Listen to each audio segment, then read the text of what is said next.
Welcome to Underrated Creatives, the podcast that brings you raw and authentic stories from insanely talented artists who deserve to be heard. No filters, just real conversations in locations that mean something to them.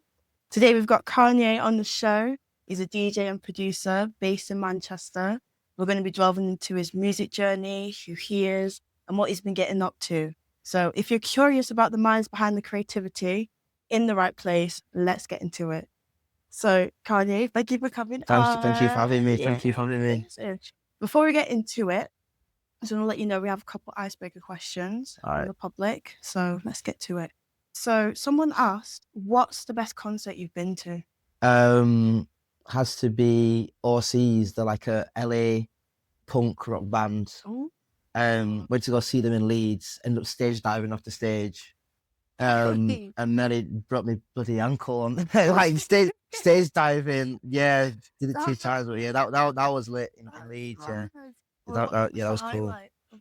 It had to be the stage diving, or like just the mosh pits there, because just so much energy like from everybody. So yeah, that was cool. That was cool. Wicked, right. The next question is, what job would you be terrible at? What job were I terrible at?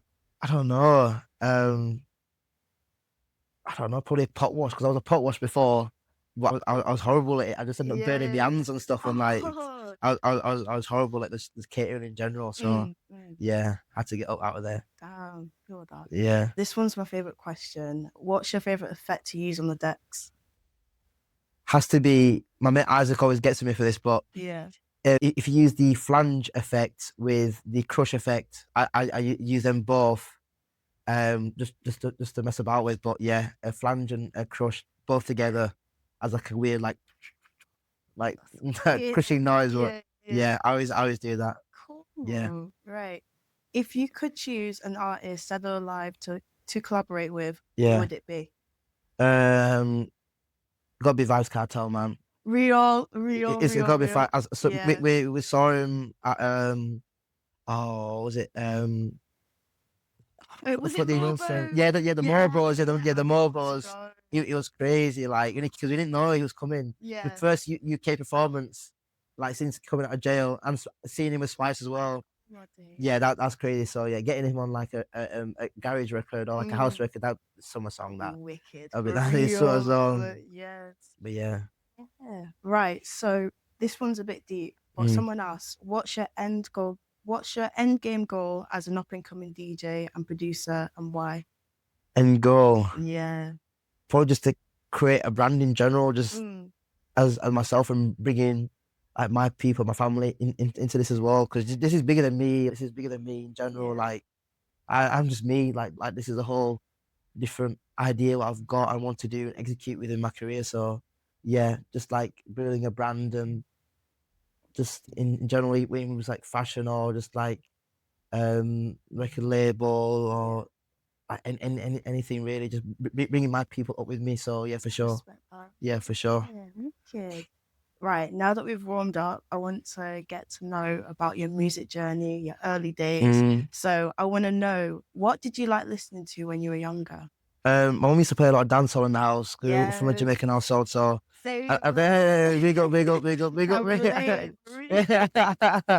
yeah, a lot of dancehall, of R&B as well. Yeah.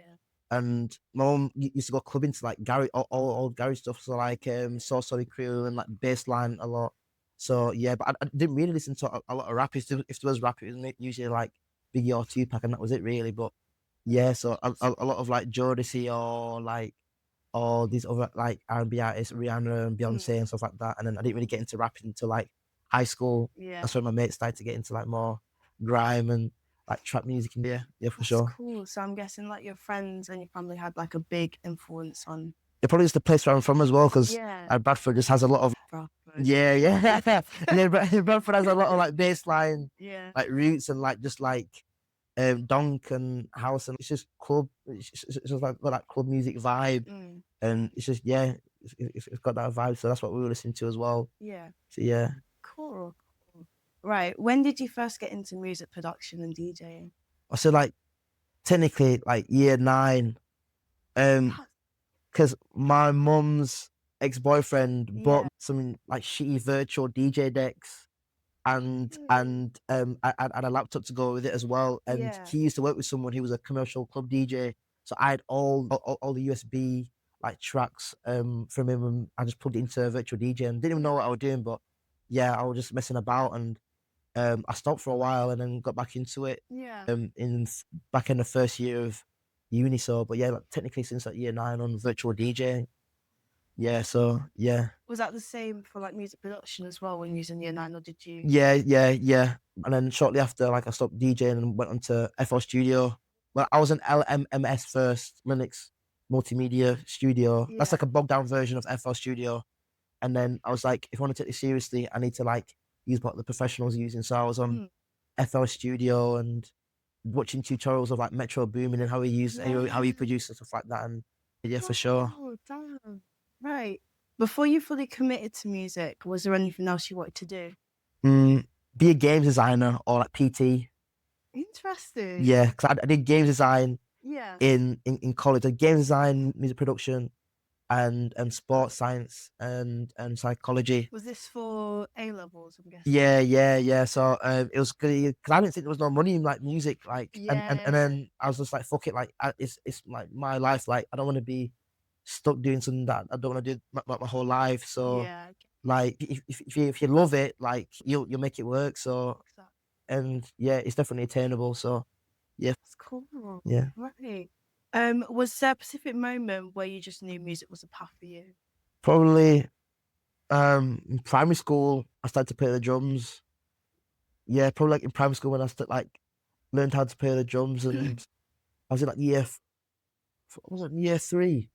Yeah, I was in year 3, and because I wasn't really supposed to be in that drumming class. So I was too young. All like the year, people who was in like year 5 and year 6 was in it, and the teacher just took me in because she saw something in me. So, but yeah, I was just like, this is like meant to be. Like, it's just got to keep on going. So yeah, probably when I started drumming in like year 3. So long time ago. That's mad. Honestly. Yeah, I've been doing music for a while, but it doesn't. It feels like it, but not really in a way. But yeah, I feel you. Yeah, for sure.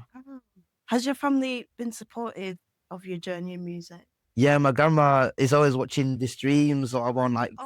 Yeah, she's always like trying to get it up, but she's not like tech savvy, so I try to put it in the WhatsApp chat. And she has to. My aunties help her get on there, and she puts it on the big telly because she's got like a massive telly in her house. So yeah, she's always there supporting, and yeah, for sure. My family's just always there for me. So yeah, for sure. Yeah, from a very young age as well, or just like...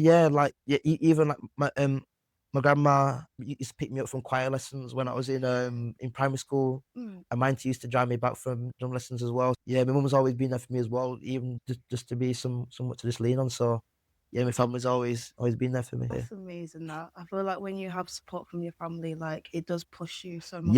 Yeah, for sure. Like my grandma's like always on my ass to just like put your name out there, put your name out. She's more on my career than me. Like she's like, get out there, put your name out there. When's the new track coming out? When's this doing? This, but yeah, she's on job when it comes to me. So a little manager. So yeah, for sure. Yeah, for sure, go on. So yeah, she's on job still. Shout out to Granny. Yeah. Tell me about your first gig. Where was it? What was the vibe like? So it was for BIM. I did like almost a bit of like a commercial gig for them guys, and what was near Cheetham Hill. And I never did. I'd only DJ'd at house party before, and I played Afrobeats of all things, Afrobeats and dancehall. And it went so bad. The like the FLX4s weren't working, and I know like Wi-Fi because I was DJing off SoundCloud. So I didn't know what USBs were at the time. So I bought a SoundCloud subscription to DJ with. So and I didn't even finish the night DJing. Like I'd stopped because I was just like I felt so bad. I didn't know how to DJ properly. But yeah, it was a BIM gig and it was for 2 hours. And I was like, how am I gonna learn? How am I gonna DJ for 2 hours when I'm not even DJed for 15 minutes? So I had to really pattern up that week, and I was stressing. And it was all in ones, ex DJs. I was DJing on, but I ended up pulling through, and it was a good night. I got a bit waved, but I was doing. I came through. Yeah. Imagine it must have been like a humbling moment then. Yeah, for sure. Like, yeah, but once you get that buzz, even if it's just like a commercial thing, when people are just like doing their own thing, but it's all coming up to you and say, "Oh, good job!" Like, you want to do more and stuff like that. So yeah, for sure. I feel you. Yeah. Right. So everyone faces challenges along the way. What have been some of the biggest ones for you, and how did you get through them? Music challenges in general. Probably like probably when I made the big switch from like going from trap music to garage and house music, like I had to like really make a big decision because I didn't like making beats, but I didn't find no traction with it at all. Like I wasn't selling beats, no nothing. All my friends were selling beats and I do putting all this stuff out there, and I wasn't doing anything with it. And I was just like, I've got a passion for music and DJ, and I did that in year nine. I was like, let me revisit it. So yeah, and making that transition over, but yeah, it paid off in the end. So yeah. Hey, go on. Right. What's the best part of making music for you? The best part of making music is just getting lost in production. Like, I'll be up to like 5 a.m, just like just getting lost in just like just in production in general and just sampling and just and connecting with it and just like listening to it over and over again when you've got something fire and sharing it with your friends. That's the best part of making music, just sharing it. The music's not supposed to be like kept. Like music's supposed to be shared. Like even if it's shit, just put it out there. And you never know, someone might like it. So yeah, for sure. That's my biggest fear right there, sharing my music. Nah, it's supposed to be shared. My music's not supposed to be on the laptop. It's supposed to be everybody's supposed to be. Yeah, everybody's supposed to hear music. Like yeah, it's for ears. It's for ears, not the laptop. Yes, man. It's for ears, not the laptop, man. So now that we've, deep dive into your music journey, I want to know who you are outside of music. So I'm really curious. I want to know, do you have any hobbies that people might not expect from you? Just gym. I love going gym. Me, like, just love it. Because my auntie does competitive weightlifting. Yeah. So like we share and trade tips and stuff like that. But and I also got a gym at home, so I just love like going gym and training and getting bigger and training harder. So yeah, it's good stress reliever. It's a really good stress reliever. 100%, yeah. For sure. Sick, man. Would you say you're more of a homebody or do you prefer being out and about? Out and about for sure. I can't be in the house for too long. I go crazy. Like I've got to be out doing something. Not even just party, like just to like be around just people. Like it just keeps my mind stimulated. Like if I'm in the house looking at 4 walls, like I just see twiddling my thumbs and like just end up doing something really silly. So yeah, I've got to be out just doing things, keeping busy. So yeah. What's your ideal way to spend the day off? Spend the day. So probably go gym at morning. Yeah. Then after the gym, go in the sauna. And then probably spend some time with my friends after, just like in the studio, just talking. Yeah. We'll cook up for a bit and then go for a meal after. And then DJ in the night and then come back home and then make more music. That's that's probably like a ideal optimum day, to be honest. Yeah. I love that. I can see that like you're very productive, Has to be. Right. How would your friends describe you when you're not in music mode? Crazy. Crazy, like unhinged. Unhinged. I love that. Yeah. So now we've dived a bit into who you are outside of music. I want to talk about something that you've been building up a bit bigger, which is your new collective. Yeah. 20 Hertz, which is amazing. Yeah. What's the meaning behind the name 20 Hertz? What's like the frequency where like people can like only hear to? So like 20 hertz is like a frequency like I think maybe people can hear to. So we wanted to like keep it music related and or like frequency related and so we kept like the name 20 hertz and like we put 20 in the beginning because we all started when we were 20 years old. So 20 and then just the frequency of like the sub bass, isn't it? So yeah, and we host like a lot of bass genre musics on 20 hertz. So yeah, for sure. Wicked. Why did you and your mates decide to create 20 Hertz? Just to build a community, because when I started uni, there wasn't too much WhatsApp groups or like just communities in general where people came together to share music, or maybe on Discord, but it wasn't as big as it is now where you've literally got like Warped, Club Curated, 20 Hertz, like all those lot doing their own thing. You've got people building our brands. So yeah, it's like I feel like more communities are being built now, and I'm seeing more of it. So which is great for like up and coming DJs or people who are music lovers, just finding music and find shows to go to. So yeah, for sure. That's definitely one thing I'm happy about now, building a community, for sure. We need that, honestly. I feel like, especially in Manchester, it's just about growing now, but Yeah. like a couple years back, there was hardly any Nah, that, like, because it's like, I feel like a lot within the EDM industry in general, coming into that, they've coming from the trap world and coming to like this world, like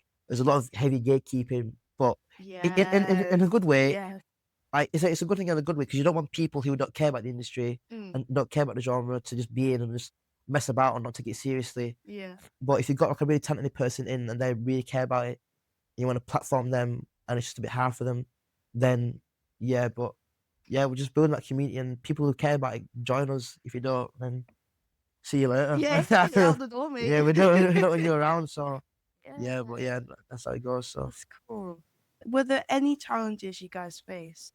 well, we're still like yeah, we're still building, so Yeah. because everything new to us, so every day there's something new, or because we don't really have no like social media skills or no like event skills. We're all just basically DJs or uni students, music students who just wanted to do this and just wanted to make a change, and so we're just building all the time and getting help from our friends. But yeah, we'll keep on going on the right track, and any criticism we take it and build on it. So yeah. Kids.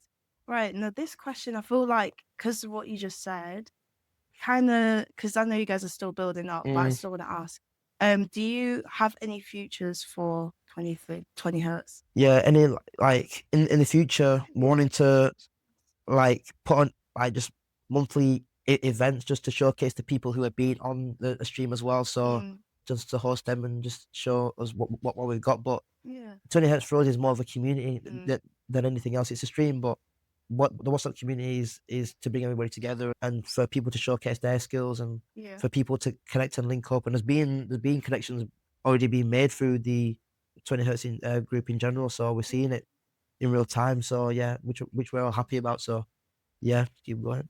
Wow, it's amazing. Right. And that's a wrap, Kanye. That's all right. Yeah. That's all right. Thank you for coming on and No worries. sharing your story. It was amazing to hear your insights and topics we talked about. Yeah.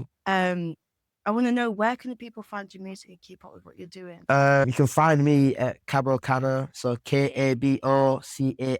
Don't forget the name. Yes, you better hear, guys. Kabocana at Instagram, SoundCloud, just Google in general, YouTube.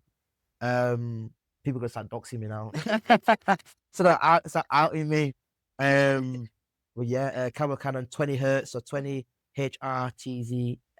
Yeah, HRTZ. I would say Z then, but yeah, our Instagram and SoundCloud and YouTube as well. We post the clips. So yeah, for sure. Keep up to date. Don't watch this space. Lovely. You guys have heard it here. And to everyone listening in, don't forget to follow and share. And thanks for tuning in. Catch you next time.